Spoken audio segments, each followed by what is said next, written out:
ఏది అయినా రుచి ఆచి చికెన్ మసాలా. ఆచి చికెన్ మసాలా. అసెంబ్లీ వేదికగా సీఎం రేవంత్ చేసిన వ్యాఖ్యలకి కౌంటర్ ఇచ్చారు హరీష్ రావు. 2.5 ఏళ్లుగా రేవంత్ కుటుంబ సభ్యులు చేస్తున్న అవినీతిపై విచారణకు సిద్ధమా అంటూ సవాల్ చేశారు. పొంగులేటికి రేవంత్కి ప్రతి దానిలో వాటాలున్నాయన్నారు. త్వరలోనే మరొక స్కామ్ బయట పెడతానంటున్నారు హరీష్. ధరణిని ఉపయోగించి బాలానగర్ మండలంలో నేనేదో అవినీతికి పాల్పడ్డా అంటాడు. నువ్వు నా తమ్ముడి మీద ఆరోపణలు చేసినావు. హౌస్ కమిటీ వేయడానికి హరీష్ రావు రెడీయా అని నన్ను అడిగినావు కదా. I'm ready.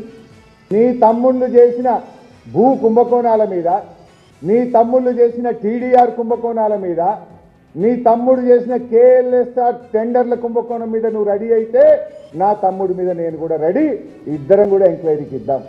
నా బావమర్ది మీద ఆరోపణ చేసినావు కదా, నేను రెడీ. నీ బావమర్ది సృజన్ రెడ్డి అమృత్ టెండర్లలో చేసిన కుంభకోణం మీద, నీ బావమర్ది సృజన్ రెడ్డి సింగరేణిలో ఓబీ టెండర్లలో చేసిన కుంభకోణాల మీద నువ్వు రెడీ అయితే నేను రెడీ. రేవంత్ రెడ్డి, నేను చెప్పిన హౌస్ కమిటీ వేయకు, నువ్వు చెప్పిన సిబిసిఐడి వద్దు. ఇద్దరం కలిసి హైకోర్టు సిట్టింగ్ జడ్జి చేత విచారణ జరిపిద్దాం. Are you ready mister Revanth Reddy? నీ చెంచాగాలతో నన్ను తిట్టించే ప్రయత్నం చేయకు. దమ్ ఉంటే, నిజాయితీ ఉంటే come on, will give it to sitting judge. Are you ready? Ponguleti గారికి ముఖ్యమంత్రి గారి మధ్య వాటాలు ఉంటాయి. ఏ ల్యాండ్ స్కామ్ జరిగినా 50-50, 30% తీసుకుంటారు ల్యాండ్ క్లియర్ చేయాలంటే.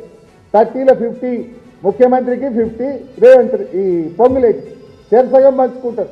ఆధారాలతో సహా ఒక భూ కుంభకోణాన్ని త్వరలోనే బయట పెట్టబోతా ఉన్నా. ఇవాళ ముఖ్యమంత్రి గారు నువ్వు అంతా పారదర్శకంగా ఉన్నా, ఏ విచారణకైనా సిద్ధం అని మాట్లాడినావు కదా. ముఖ్యమంత్రి గారు, నువ్వు అంత సత్యహరిశ్చంద్రుడు అయితే, నువ్వు తప్పు చేయకపోతే, నువ్వు మాట మీద నిలబడే మనిషివైతే, నీలో చీము నెత్తురుంటే నువ్వు అసెంబ్లీలో చెప్పిన దాని ప్రకారంగా దీని మీద సిట్టింగ్ జడ్జితో విచారణ చేస్తావు.